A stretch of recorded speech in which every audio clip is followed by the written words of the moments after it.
تو سامعین محترم، آج ہم انشاءاللہ تعالی عقیدہ ختم نبوت کے حوالے سے قرآن مجید کی چند آیات کریمہ کی روشنی میں گفتگو سماعت کریں گے۔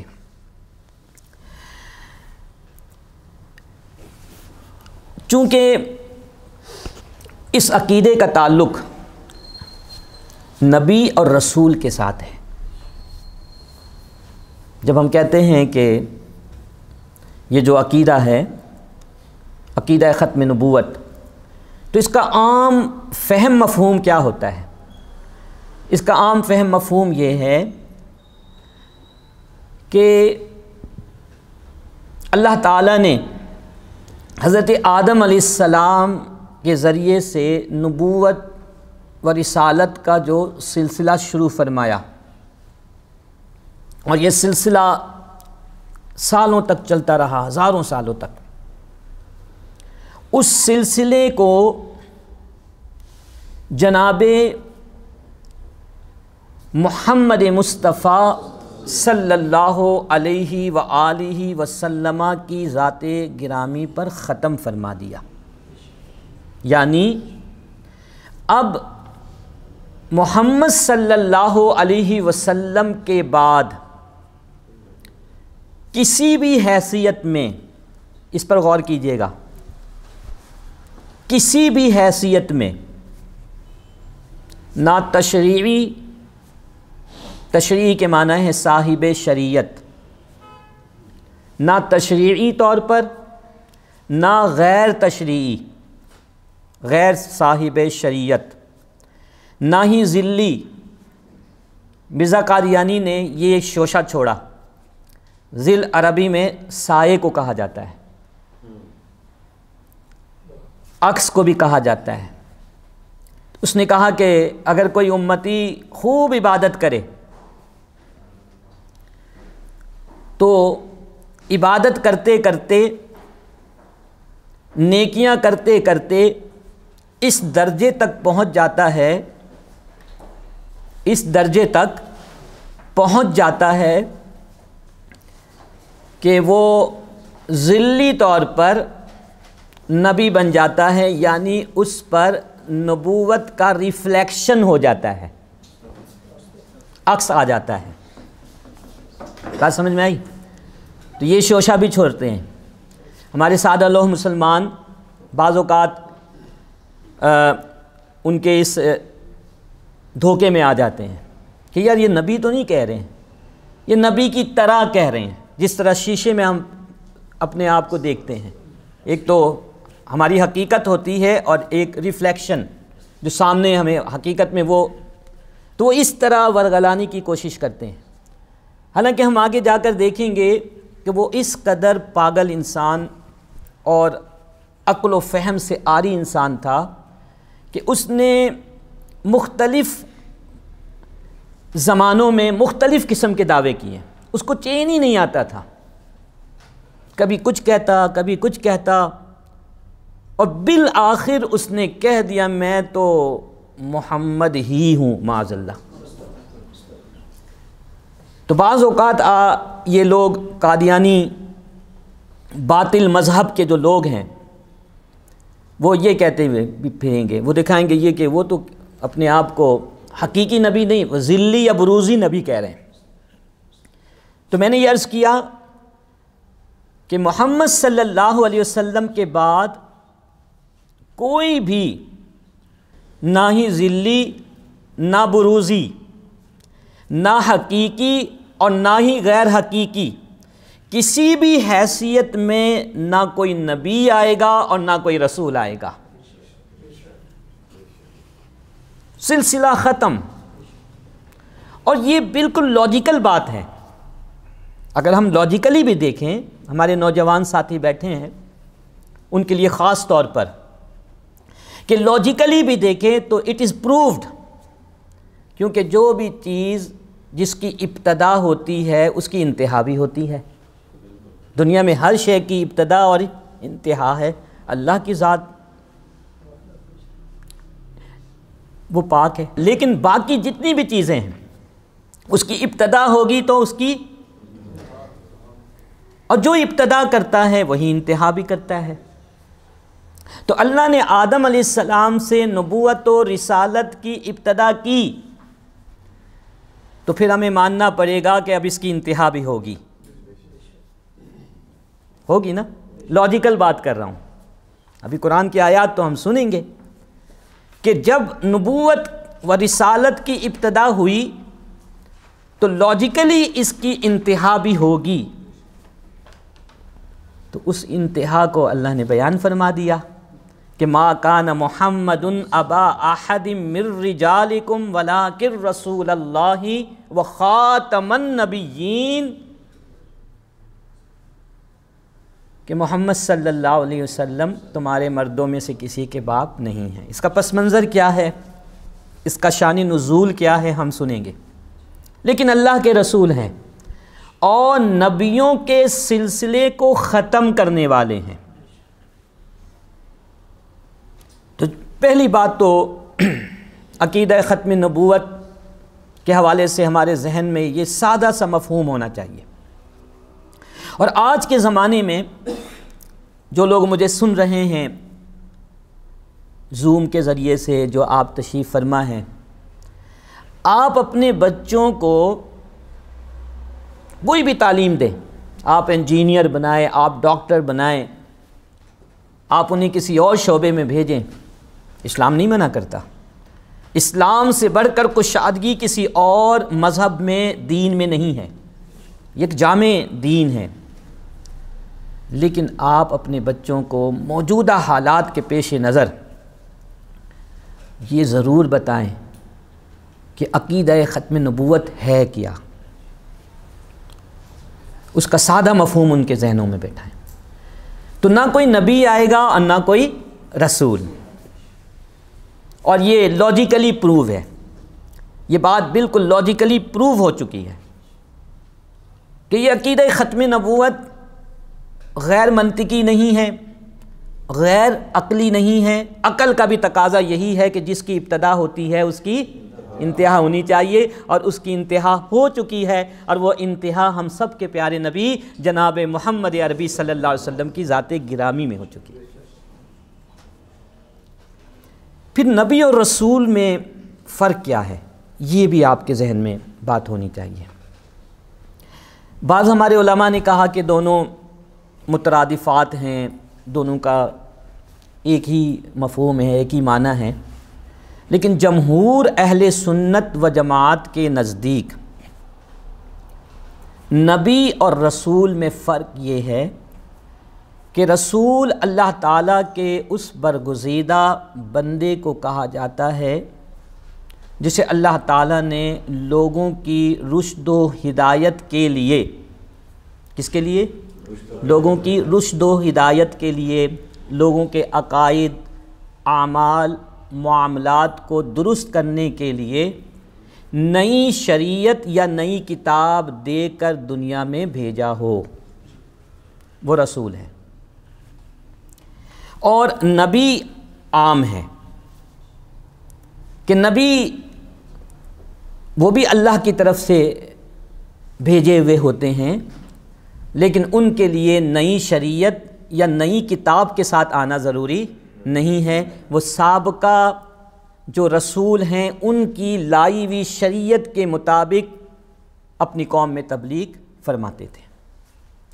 تو آپ یوں کہہ سکتے ہیں کہ جو رسول ہوگا وہ نبی بھی ہوگا،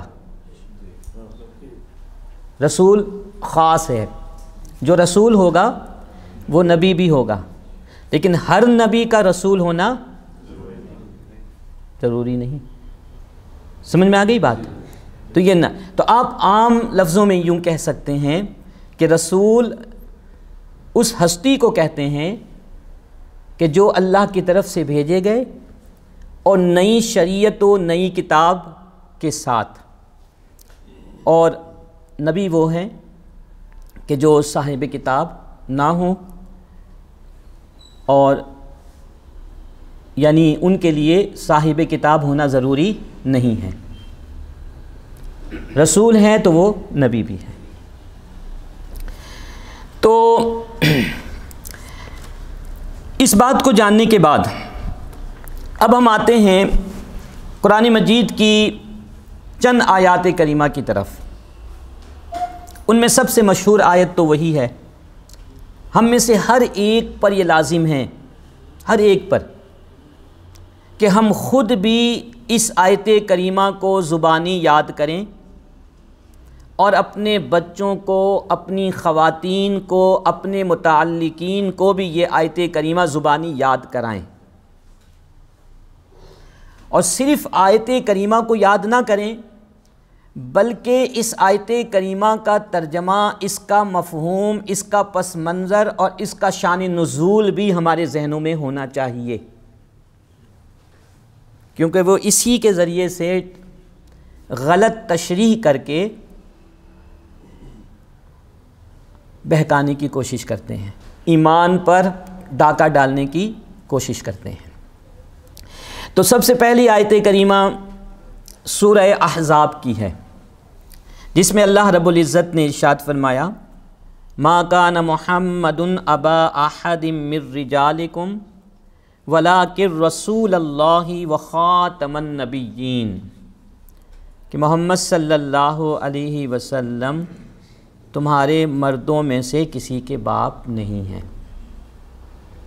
اس کا شان نزول بہت طویل ہے، مختصراً یہی ہے کہ جس کا ذکر سورہ احزاب کے آغاز میں بھی ہے، کہ زمانے جاہلیت میں بہت ساری ایسی رسمیں تھیں جن کا اسلام سے کوئی تعلق نہیں تھا، وہ اپنے تئیں انہوں نے ان رسموں کو رواج دیا ہوا تھا۔ ان میں سے ایک یہ بھی تھا کہ اگر کوئی شخص کسی کو اپنا متبنہ بنا لے، یعنی اپنا منہ بولا بیٹا بنا لے، ایڈاپٹڈ سن، تو وہ اس زمانے کے دستور کے مطابق حقیقی بیٹے کی طرح ہو جاتا تھا۔ جس طرح حقیقی بیٹے سے باپ کا تعلق ہوتا ہے تو اسی طرح اس کے ساتھ بھی تعلق ہو جاتا تھا، یہاں تک کہ لوگ اس کو حقیقی باپ کے نام کے ساتھ پکارنے کی بجائے منہ بولے باپ کے نام کے ساتھ پکارا کرتے تھے۔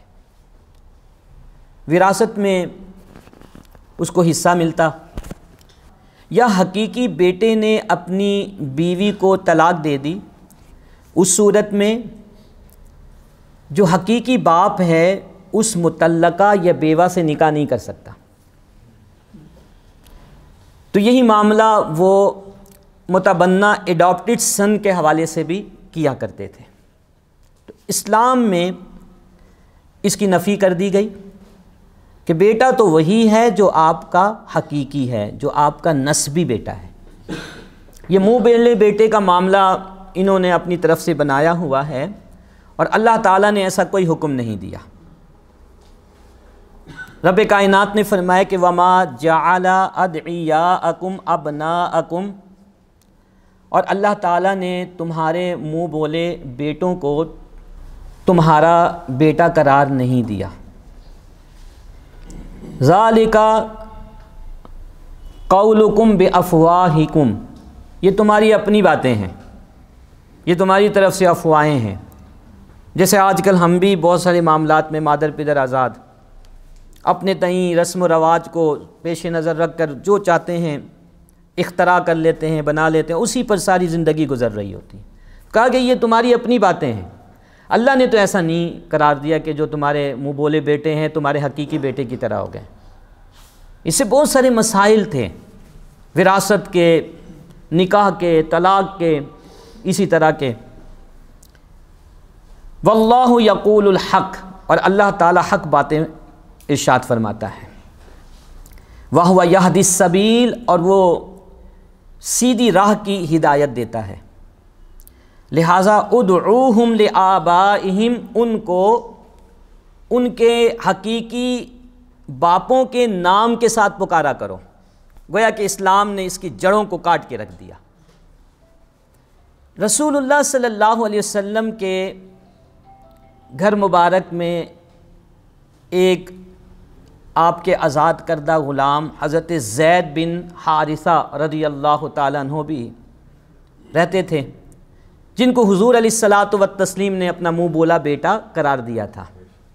اور اس زمانے کے دستور کے مطابق لوگ ان کو زید بن محمد کہا کرتے تھے صلی اللہ علیہ وسلم۔ جب یہ آیت کریمہ نازل ہوئی تو اللہ کے نبی صلی اللہ علیہ وسلم نے حکم دیا کہ اب ایسا نہیں ہوگا، پھر بعد میں زید بن حارثہ کے نام سے وہ مشہور ہوئے۔ یہ معاملہ ختم ہو گیا۔ اب ایک معاملہ اور تھا کہ ان کے زمانے میں یا ان کے دستور کے مطابق کوئی منہ بولا باپ اپنے منہ بولا بیٹے کی مطلقہ سے نکاح نہیں کر سکتا، کیونکہ وہ حقیقی بہو کی طرح ہے اس کے ساتھ معاملہ۔ تو اب اس کو بھی تو ختم کرنا تھا، اور اس رسم کو ختم کرنا کوئی معمولی بات نہیں تھا۔ بڑے بڑے لوگ کہتے تھے کہ یہ کیسے ہو سکتا ہے، کوئی سامنے آنے کو تیار نہیں تھا۔ تو رسول اللہ صلی اللہ علیہ وسلم کی دنیا میں تشریف آوری کے مقاصد میں ایک عظیم مقصد یہ بھی تھا کہ آپ صلی اللہ علیہ وسلم قبیح قسم کے رسم و رواج کو ختم کرے، اور عملی طور پر، صرف قولی طور پر نہیں۔ تو آپ علیہ الصلاۃ والتسلیم نے اس کو عملی طور پر ختم کیا، اور کس طرح کہ حضرت زید بن حارثہ رضی اللہ تعالیٰ عنہ کا نکاح حضرت زینب جو رسول اللہ صلی اللہ علیہ وسلم کی رشتہ دار بھی تھیں ان کے ساتھ ہوا، نباہ نہیں ہو سکا، اور حضرت زید نے حضرت زینب کو طلاق دے دی۔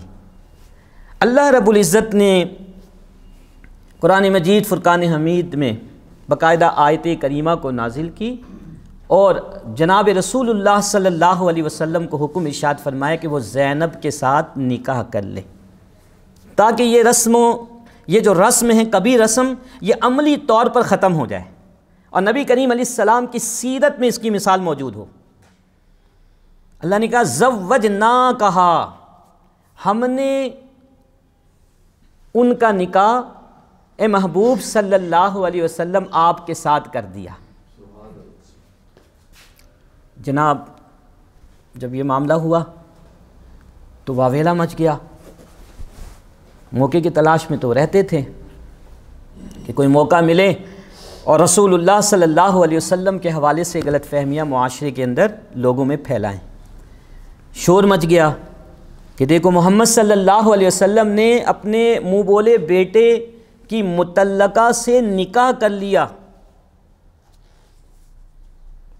گویا کہ اپنے حقیقی بیٹے کی بیوہ سے نکاح کر لیا مطلقہ سے۔ تو اس وقت اللہ تعالیٰ نے آیت کریمہ کو نازل کیا اور فرمایا کہ ما کان محمد ابا احد من رجالکم، کہ پہلی بات تو یہ ہے کہ محمد صلی اللہ علیہ وسلم تمہارے مردوں میں سے کسی کے باپ ہیں ہی نہیں۔ تو اب سوال یہ پیدا ہوتا ہے کہ نہیں ہیں، تو ہم نے تو پڑھا آپ صلی اللہ علیہ وسلم کی 4 اولاد نرینہ تھی، حضرت قاسم، حضرت طیب، حضرت طاہر، جو حضرت ام المومنین خدیجۃ الکبریٰ رضی اللہ تعالی عنہا کے وطن مبارک سے دنیا میں تشریف لائے، اور حضرت ابراہیم جو حضرت ماریہ قبطیہ رضی اللہ تعالی عنہا کے وطن مبارک سے دنیا میں تشریف لائے۔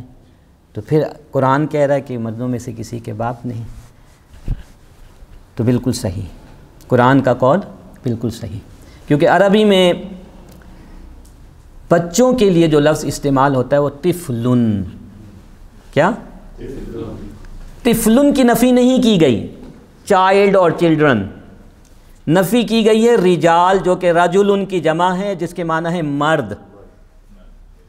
بات سمجھ میں آ گئی؟ اب اللہ تعالیٰ نے نبی کریم علیہ الصلاۃ والتسلیم کے حوالے سے اس بات کا اعلان فرما دیا کہ وہ تو مردوں میں سے کسی کے باپ نہیں۔ تو اب سوال یہ ہوا، تو اس کا مطلب یہ ہوا کہ اللہ کے نبی صلی اللہ علیہ وسلم کو باپ ہونے کا شرف نہیں ملا، مردوں کے باپ ہونے کا، حالانکہ آپ کی سیرت تو مکمل ہے۔ تو اللہ نے اس غلط فہمی کو کہ اگر کسی کے دل میں یہ خیال پیدا ہو تو آگے کیا فرمایا، وَلَٰكِن رسول اللہ، لیکن وہ اللہ کے رسول ہیں، اور ہر رسول اپنی امت کا باپ ہوتا ہے روحانی اعتبار سے۔ نسب کی نفی کی گئی، لیکن امت کا جو رسول کے ساتھ روحانی تعلق ہوتا ہے اس کی نفی نہیں کی گئی، اور جو روحانی تعلق ہوتا ہے وہ نسبی تعلق سے بھی مضبوط ہوتا ہے، اور نبی صلی اللہ علیہ وسلم سے جو ہمارا تعلق ہے وہ صرف دنیا میں نہیں بلکہ آخرت میں بھی ہے۔ نہیں تو کل قیامت کے دن تو یوم یفر المرء من اخیہ و امہ و ابیہ، باپ بیٹے کو دیکھ کے بھاگ رہا ہوگا، لیکن وہاں پر بھی شفیع المذنبین جناب رحمت للعالمین صلی اللہ علیہ وسلم ہماری شفاعت فرمائیں گے۔ تو اس سے بھی مضبوط رشتے کو بیان کیا، اور پھر یہ ایک ذہن میں آ سکتا ہے کہ یہ رشتہ کب تک ہوگا، کیونکہ آپ سے پہلے جو انبیاء آئے، رسول آئے، ان کا تو معاملہ یہ تھا کہ ان کا ایک زمانہ تھا، ایک قوم تھی، جب دنیا سے گئے وہ زمانہ ختم، کوئی اور نبی آئے، وہ قوم کی مخاطب بن گئی، تو کیا یہ زمانہ مختصر ہے دیگر انبیاء کی طرح، رسول اعظام کی طرح؟ تو اللہ نے فرمایا وَخَاتَمَ النَّبِيِّينَ، اور نبیوں کے سلسلے کو ختم کرنے والے ہیں، یعنی یہ ایسے نبی اور رسول ہیں کہ ان کا کوئی مختصر زمانہ نہیں، یہ وہ نبی اور رسول ہیں کہ جن کی کوئی مختصر قوم نہیں، کوئی خاص قوم نہیں، بلکہ اس کے بعد کا ہر زمانہ ان کا زمانہ ہے، اور ہر قوم دنیا کی ان کی قوم ہے، ان کی امت ہے۔ آپ سمجھ میں آئے؟ پوری آیت کریمہ میں 3 چیزوں کو ہم نے جوڑا، تو یہ ہے ختم نبوت کا عقیدہ۔ کیونکہ اگر ہم یہ مان لیں تو پھر تو پوری عمارت زمین بوس ہو جائے گی، جو کبھی بھی نہیں مانی جا سکتی، یہ بات کبھی بھی تسلیم نہیں کی جا سکتی۔